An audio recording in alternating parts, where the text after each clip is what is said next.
नमस्कार दोस्तों, कैसे हैं? आई होप कि आप सभी अच्छे होंगे और आपका पढ़ाई लिखाई भी चल रहा होगा। तो आज हम बिल्कुल उस टॉपिक पे बात करने वाले हैं कि आपने अभी अभी 10वीं का एग्जाम पास किया है और आप भी कंफ्यूज हो गए हो कि गुरुजी क्या रखें, साइंस रखे, कॉमर्स रखे कि आर्ट्स रखे। देखिए, तो सबसे पहले हम आपको बता दें कि अभी क्या होता है कि बहुत सारे बच्चे किसी कोचिंग सेंटर के दबाव में आकर के उसके अनुसार सब्जेक्ट को चूज कर लेते हैं। बिल्कुल ऐसा नहीं करना है। देखिए, पहले आप ये सोच लीजिए कि आपका एम क्या है, आप क्या करना चाहते हो, पहले आप वो सोचो, है ना। उसके हिसाब से निर्णय लो। और आपको हम सच बता दें कि आज का जो दौर चल रहा है, एजुकेशन को एक तरह से बिजनेस बना लिया गया है और सभी जितने भी कोचिंग सेंटर वाले, इवन हम भी इसमें आते हैं, आपको बता दें कि सभी अपना बेनिफिट चाहते हैं। तो अपना बेनिफिट के लिए अगर किसी बच्चे को कैरियर बर्बाद करना है, उसमें कोई कसर नहीं छोड़ते हैं कोचिंग सेंटर वाले, समझ गए। तो सबसे पहली बात वही है कि सर हम पढ़ने में हम अच्छे थे, हमारा 10th में बढ़िया स्कोर भी आया था और फिर भी हम बेरोजगार रह गए। तो वही होता है कि सही समय पे सही अगर चीज़ नहीं चूज करिएगा तो वही होगा। अच्छा, हम देखिए, सबसे पहली बात है कि 10th के बाद क्या रखें। तो सबसे पहली बात समझिए, जो सबसे ज़्यादा बच्चा चूज करता है वो साइंस करता है। देखिए, तो पहली बात, साइंस आप क्यों रखेंगे वो डिसाइड करिए कि साइंस रखना गुरुजी, है ना। अगर हमको इंजीनियर बनना है, हमको डॉक्टर बनना है, साइंटिस्ट बनना है या आईटी फील्ड में जाना है तो बिल्कुल आप साइंस रख लो। लेकिन साइंस रखने से पहले आप एक दो चीज़ अपने आप को चेक करो। क्या चेक करना है कि सर मेरा मैथ और साइंस 10वीं लेवल तक अच्छा है कि नहीं। अगर अच्छा होना चाहिए, ये नहीं कि आपने, हालांकि बिहार बोर्ड में नंबर की हम बात नहीं करते, नंबर में 70 नंबर भी है, 75 भी है, तो उसको अच्छा हम नहीं कहते। अच्छा का मैं दिल से पूछो, रिजल्ट पे मत जाओ, क्योंकि आगे जो आपकी सफलता मिलने वाली है ये देख के नहीं मिलेगी कि आप 450 नंबर लाए हैं। आप दिल से पूछो कि मेरा मैथ बढ़िया है, मैथ में सारा क्वेश्चन हमसे सॉल्व हो रहा था 10वीं में कि नहीं, साइंस मेरा बेहतर है। रिजल्ट पे मत भागना है, फिर से हम बोल रहे हैं, रिजल्ट पे नहीं भागना है। आप अपने अंदर चेक करो कि मुझे मैथ बढ़िया से आता है, साइंस बढ़िया से आता है, तो अच्छा है, तो आप बेझिझक साइंस की तरफ जा सकते हो। बिकॉज साइंस के बाद मल्टीपल स्कोप होते हैं, समझ गए।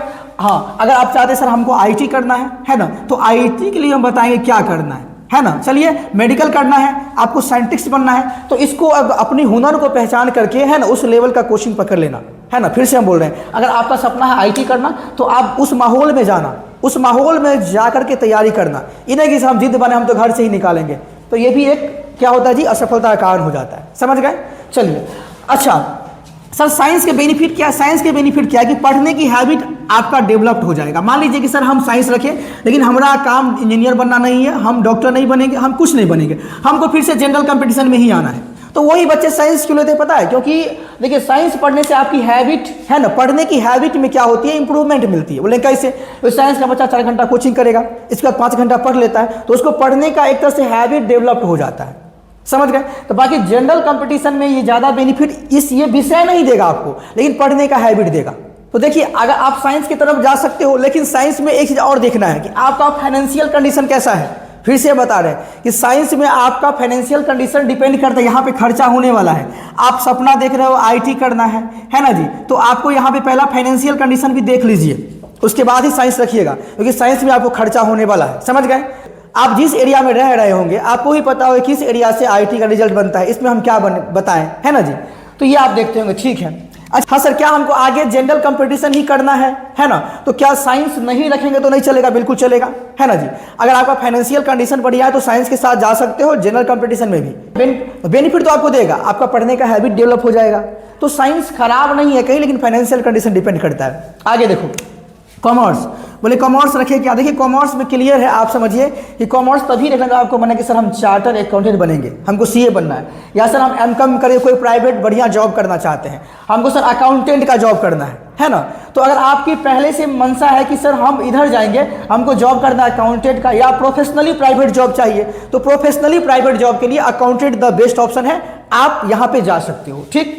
या आपका मन है सर हम आगे जाके हम बिजनेस ही करेंगे, तो आप यहाँ पे बिल्कुल जा सकते हो। ये भी यहाँ पे कॉमर्स भी एक बढ़िया स्कोप है बिजनेसमैन के लिए, और एक मिडिल क्लास फैमिली के लिए वो जल्दी जॉब पकड़ना चाहते। किसी का फाइनेंशियल कंडीशन वीक होता है, वो मतलब सरकारी नौकरी में तैयारी करना उतना टाइम नहीं चाहता है, तो वो क्या करता है, आराम से रख लिया अकाउंट और जाके प्रोफेशनली प्राइवेट जॉब के लिए वो कर लेता है अकाउंटेंट, और वहाँ से आराम से वो जॉब ले लेता है, कुछ पैसा कमा लेता है और साथ में तैयारी करता है। हाँ, और कोई होता है कि एमकॉम करके भी बढ़िया जॉब आपको मिल जाएगा, है ना। प्रोफेशनली प्राइवेट जॉब के लिए आपको कॉमर्स बढ़िया है, और यहाँ पे सबसे बेस्ट ऑप्शन तो सीए है ही जी, है ना जी।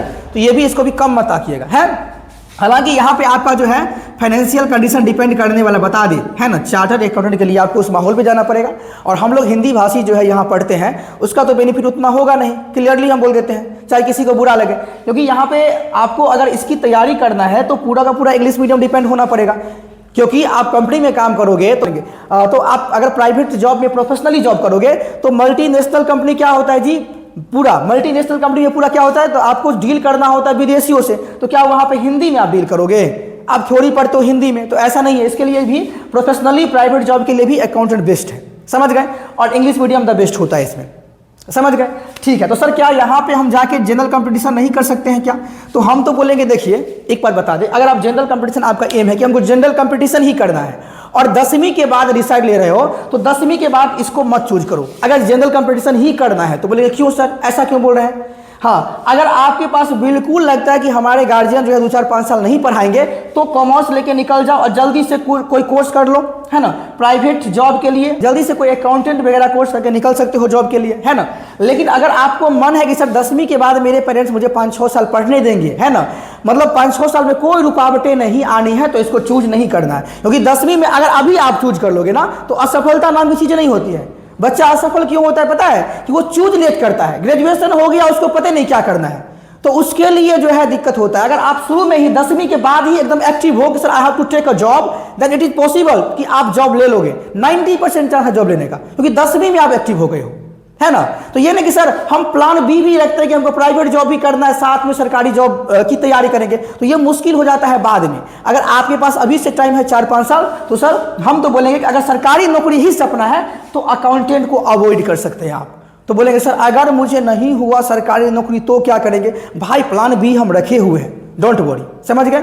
यहां देखिए, अब आगे आते हैं, बिजनेस वगैरह करना हम बता दिए, कॉमर्स क्यों इंपॉर्टेंट है ना। आपका परिवार बिल्कुल वीक है, आपको लगता है कि हमको 2-3 साल में कमाने निकलना है, तो आप इसको लेकर के आप जा सकते हो। या आपके पास बढ़िया पैसा है तो आप सीए के लिए जा सकते हो, द बेस्ट ऑप्शन है, समझ गए। चलिए आगे बोलेंगे आर्ट्स वाले का क्या बेनिफिट मिलने वाला है। देखिए सबसे पहली बात, ये जनरल कंपटीशन वाले बच्चों की रीढ़ की हड्डी है। तो बोलेंगे सर हम तो ये सुनते हैं कि जितना भी एसएससी में टॉप करता है, यूपीएससी में टॉप करता है, सब साइंस बैकग्राउंड से होते हैं, सब बीटेक इंजीनियर होते हैं। तो देखिए अब इसका भी हम रीजन बताते हैं। हमने अभी क्या कहा कि साइंस रख लोगे बाबू ना, तो साइंस में पढ़ने का हैबिट होता है, और एक इंजीनियर को पढ़ने का हैबिट 10 घंटा, 12 घंटा, 15 घंटा का होता है। अब ये नहीं कि पूरा का पूरा साइंस वाला ही निकालता है यूपीएससी, आर्ट्स वाला नहीं निकालता है। तो उसके अंदर पढ़ने की हैबिट है, लेकिन आपके पास फाइनेंशियल प्रॉब्लम है, आप साइंस लेके नहीं जा सकते हो, तो आप आर्ट्स लेके पढ़ाई करके, जो साइंस वाला कर रहा है 10-15 घंटा पढ़ रहा है, आप 10 घंटा का पर डे रूटीन बना लो, आपका रिजल्ट कोई नहीं रुकेगा। और 10वीं के बाद बना लोगे तो असफलता, ग्रेजुएशन होते होते आपकी जॉब की गारंटी है, अगर सही डिसीजन में जाते हो तो, समझ गए जी। तो यहां पे क्या करना है कि आर्ट्स वाले कोई जनरल कॉम्पिटिटिव करना चाहता है, ठीक है, आप टीचर बनना चाहते हैं, टीचर में भी यहाँ पे सर कम पैसा में अगर है तो आर्ट्स में पढ़ाई हो जाती है। पहली बात सर, टीचर के लिए हम कोई लैंग्वेज पेपर का ऑनर्स लेके चल गए, बाद में बीएड वगैरह कर लिए, है ना जी। अब बीएड भी आप कर सकते हो कम पैसा में, इसका एंट्रांस निकालो, अगर आपके अंदर क्वालिटी है तो आप इसका एंट्रांस जो 2.5 लाख रुपया लगेगा ना जी, वो आप 10-20-30 हज़ार रुपया में आप कर सकते हो। तो आपके अंदर क्वालिटी कितना वो डिपेंड करता है ना, और हर जगह क्वालिटी डिपेंड करेगा। आप ये नहीं कि सर हम कॉमर्स रख लिए हैं हमको जल्दी जॉब मिल जाएगा, वहां भी आपको पढ़ना पड़ेगा। जब तक मेहनत नहीं कीजिएगा तो प्रोफेशनली बढ़िया जॉब नहीं मिलेगा, समझ गए जी। तो हर डिपार्टमेंट में आपको मेहनत करना पड़ेगा, ठीक। सर यहाँ पे जनरल कॉम्पिटिटिव करना है तो ये ठीक है, यूपीएससी वगैरह करना है तो आप साइंस लेके भी जा सकते हो, पढ़ने का हैबिट है, बैकग्राउंड बढ़िया है। तो अगर बैकग्राउंड वीक है, यूपीएससी सपना है, तो आप आर्ट्स लेके भी जा सकते हो, कोई दिक्कत नहीं है, समझ गए। हाँ सर हमको कॉम्पिटिटिव करना है तो आर्ट्स के साथ क्या करना है, 10वीं के बाद आप आर्ट्स रखो, है ना जी, लेकिन रिजल्ट के पीछे ज्यादा मत भागना कि सर हमको न है कि बारी में हमको आर्ट्स से टॉप करना है ना। अगर आर्ट्स रखे हो तो आप सपना देखो कि मुझे सर क्या करना है, हमको जनरल कंपटीशन जॉब निकालना है। तो 5 घंटा दो आपको, मान लो 4 से 5 घंटा दो बोर्ड एग्जाम को, और 4 से 5 घंटा दो मैथ इंग्लिश बढ़िया करो। क्यों? आपको मैथ इंग्लिश ही रिजल्ट बनाएगा कॉम्पिटिटिव एग्जाम में। तो 10वीं के बाद से ही लग जाओगे इस पे बाबू, तो हम लिख के हम स्टाम्प पेपर पे साइन कर देंगे, तुमको नौकरी हो जाएगा। लेकिन इसके लिए आपको 5-6 घंटा पढ़ना पड़ेगा, है ना जी। कितना भी वैकेंसी आएगा जी, आप पढ़िएगा, मेहनत करिएगा तो होगा, लेकिन ईमानदारी से पढ़िएगा और आपके पास आपके पास बढ़िया कंटेंट पहुंच रहा है। तो अब यहां भी बच्चा मिसगाइड हो जाता है, समझे ना। तो आपको हम क्या बोले कि सर हमको जनरल कंपटीशन ही करना है ना, तो साथ में आप बोर्ड एग्जाम को 4 से 5 घंटा रखो 10वीं के बाद ही, ताकि आपके पास प्लान बी का ऑप्शन ही नहीं आए, है ना। जब तक प्लान बी सोचने को होगा तब तक आप सेटल्ड हो जाओगे, 10वीं के बाद ही लग जाओगे। तो बोलेंगे सर 4 से 5 घंटा बोर्ड को देना है और 4 से 5 घंटा हमको मैथ इंग्लिश करना है कॉम्पिटिटिव एग्जाम्स के लिए, समझ गए जी। अब सर इसमें आपको मान लीजिए जर्नलिस्ट बनना है, लॉयर बनना है, तो बेस्ट ऑप्शन है, कोई दिक्कत नहीं है। हाँ सर, अगर मान लीजिए हमको सर ये जनरल कंपटीशन नहीं निकला तो क्या करेंगे भाई, तब तो वही वाली बात हो गई कि आप मान लीजिए अकाउंटेंट कोर्स किए, है ना, कोई बच्चा कमाएगा 84,000 और हमको 84,000 का नौकरी नहीं मिला तो क्या करेंगे। तो ये तो हर चीज में है, ये नहीं कि आप यहाँ पे अकाउंटेंट का कोर्स कर लोगे तो आपको शुरू दिन से 1 लाख रुपया मिल जाएगा, वहां भी कंपटीशन है बाबू, वहां भी आपको लड़ना पड़ेगा। तो लड़ना तो हर दिशा में है ना जी। और अभी भी समाज में जो क्रेज है वो सरकारी नौकरी का है, समाज में क्रेज किसका है, सरकारी नौकरी का है। सरकारी नौकरी अगर चपरासी का भी है तो समाज उसको रिस्पेक्ट करता है। हालांकि आप सभी जानते होंगे कि सर बिजनेस तो बिजनेस होता है जिसको समाज क्रेज देता है, समझ गए। तो हमारे हिसाब से क्या करना है, अगर आप कंपटीशन ही सोच रहे हैं तो आर्ट्स की तरफ जाओ। अगर आपका सपना इधर IT करना है, मेडिकल करना है ना, इंजीनियर बनना है, डॉक्टर बनना है, साइंटिस्ट बनना है, IT फील्ड चूज करना है, या पढ़ने की हैबिट डेवलप करना है, तो सर साइंस रख लो। अभी हम कंफ्यूज है सर, हम जाएंगे जनरल कंपटीशन में ही और मेरा बैकग्राउंड भी अच्छा है तो साइंस लेके चले जाओ, साइंस बढ़िया से पढ़ लो, पढ़ने की हैबिट डेवलप करो और आगे देख के चूज कर लेना आर्ट्स या कॉमर्स, है ना जी। लेकिन जिसके पास कुछ नहीं है, हमको 2 साल में परिवार भगा ही देगा, कमाना ही है, तो आप कॉमर्स लेके जाओ, अकाउंटेंट वगैरह कोर्स करो, है ना जी, और जॉब पकड़ लो। तो इसमें भी आप शुरू से काम करोगे, बाद में M.Com वगैरह कर लेना और इसमें दिमाग लग जाएगा, बढ़िया कमा लोगे। ऐसा नहीं कि किसी फील्ड में कम, किसी फील्ड को हम कम आंक रहे हैं, यहाँ पर जितना भी है सब बेहतरीन है, समझ गए, सब रख सकते हैं। एक लास्ट में बात और सुन लो, सर हम आर्ट्स रख लेते हैं, हमको डर होता है कि हमको सरकारी नौकरी नहीं होगा, तो बाबू इसके साथ आप क्या कर लेना, इसके साथ आप तो या तो कर लेना B.Ed, है ना जी, या तो कर लेना DLED, है ना। तो ये आपका प्लान भी हो जाएगा। अगर आपको सरकारी नौकरी की तैयारी कर रहे हैं तो आपके पास प्लान भी जो है, बिहार में टीचर बनने का भी मौका तो रहेगा और आप कॉम्पिटिटिव एग्जाम की तैयारी करोगे, है ना। मान लो कि आपका बैकग्राउंड वीक है, हम सर गरीब फैमिली से आते हैं, तो कोई दिक्कत नहीं, आप इसकी मैथ पढ़ोगे, इंग्लिश पढ़ोगे, है ना जी, साथ में थोड़ा बहुत GK पढ़ोगे तो उससे आपको इंट्रांस तो हो जाएगा। यानी कि जो कोर्स 2-2.5 लाख में होगा वो तो आप मेहनत करके इसको जी आराम से 10-20 हज़ार में कर सकते हो कि नहीं कर सकते हो।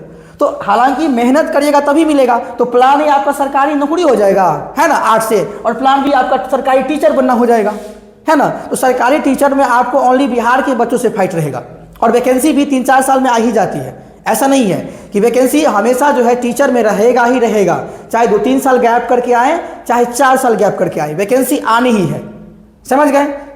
तो इसके लिए आपको प्लान भी ये रख लीजिएगा कि आप 10वीं से ही पढ़िएगा तो आपको आराम से 12th होते होते आपको इसका किसी का भी इंट्रांस निकल जाएगा, B.Ed का, DLED का, है ना, तो आराम से हो जाएगा। तो इसके लिए आपको चिंता ही नहीं करनी है, जो आपको चूज करना चूज कर लीजिए।